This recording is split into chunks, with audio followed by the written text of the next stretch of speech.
Good news, everyone. Poetry is alive and well.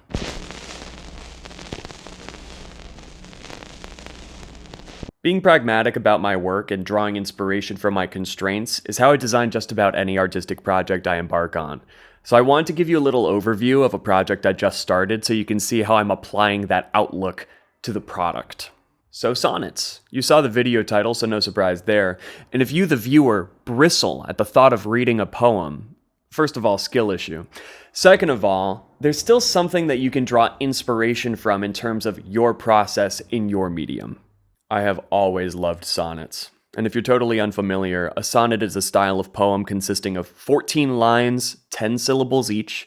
You have 3 stanzas in an A-B-A-B rhyme pattern. You end with an extra rhyming couplet, and the whole thing's in iambic pentameter. Now, this video is not teaching you how to write a sonnet. There are teachers out there who will do a way better job than I can. So down in the description, there will be a link to a guide from poetryfoundation.org. And while you're there, read the poem of the day. But yeah, I adore sonnets. They're brief but not overly short. They're just long enough to tackle one idea, one emotion, or to compare 2 very specific thoughts. It's a ridiculously economical format that forces the writer to reckon with one idea in a really tangible way.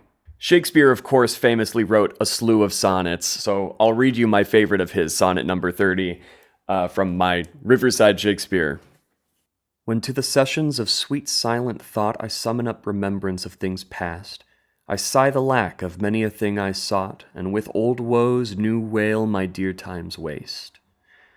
Then can I drown an eye unused to flow for precious friends hid in death's stateless night, and weep afresh love's long since cancelled woe, and moan the expense of many a vanished sight. Then can I grieve at grievances forgone, and heavily from woe to woe tell o'er the sad account of bemoaned moan, which I new pay, as if not paid before. But if the while I think on thee, dear friend, all losses are restored, and sorrows end.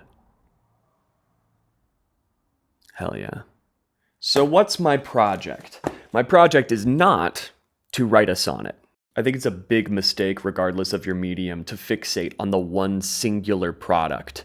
The thought that consumes your mind that this poem has to be good, it's too paralyzing. The creation of that one piece of art has to exist in the context of your lifetime's body of work. We can't all be Harper Lee knocking out the great American novel with one swing. I wish. But no. Picking up my guitar, I would never be able to write a good song if I was so fixated on that one song being perfect. I have to write it and move on. An album even. If I'm writing toward an album of music as the goal, I feel like I'm constantly stretching to close that project out, when what I really need to be doing is writing and moving on, and writing again and moving on, and eventually I turn around and I have a whole archive of work that I get to curate that album from. Don't make any art in a vacuum for the sake of itself. You have to make this piece of art simply because it's in the way between you and the next one. So I'm not writing a sonnet. I'm writing 160 sonnets. And so far, so good. I knocked out about a dozen in my first week. By the time this video is up, there will be plenty more, and it rocks. I'm loving it. I think by the time I hit some sort of critical mass, 50, maybe 60, I'll really start spreading them out there. But here is why I'm writing 160. Our friend Tolstoy says, "A man on a 1,000-mile walk has to forget his ultimate goal and say to himself every morning, today I'm going to cover 25 miles. And then rest up and sleep." I know that I want to produce a lot of writing throughout my life. I'm desperate to become a better writer. I want to be a better songwriter. I value the sonnet format, I value poetry, and I know that improving my poetry skill set will in turn improve my prose. The 14-line structure of the sonnet makes it attainable. I can sit down and create one unit of art right then and there. I want to write a sonnet, here's the sonnet, the pipeline is clear. The ultimate goal being 160 sonnets means that I cannot be precious about any given poem. I have to keep moving forward. The task then at any given moment is just to finish a sonnet, not write the best poem I can, And I'm also constantly challenged to explore topics that might not be at the top of my mind. Not every poem can be about anxieties or death or love, etc. I have to spread myself out. For me, this then becomes the ultimate infinite writing prompt. And the real beauty here is that I think at the end of this whole process, I'll turn around, look at everything in my catalog, and I'm sure a lot of the sonnets will be fine, but I bet there will be like a dozen undeniably killer poems. And they never would have existed had I not honored all of the thoughts that went into the process of writing the other 100 plus. My favorite poem of all time is a sonnet by John Keats, so I'll crack that open for you.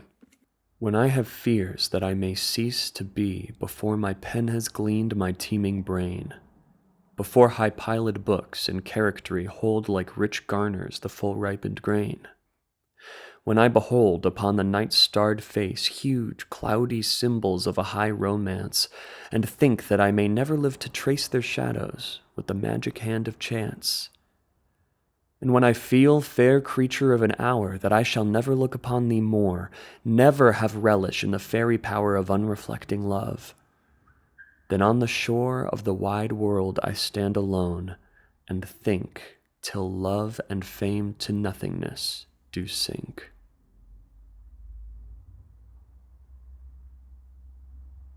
As an artist, I want to do for someone what that poem did for me. And I can't get there without writing a lot. So yeah, 160 sonnets. I picked 160, and this is something that I think can help get the ball rolling for you on a project, again, regardless of medium. I picked 160, and don't laugh, because William Shakespeare published 154 sonnets in a quarto in 1609.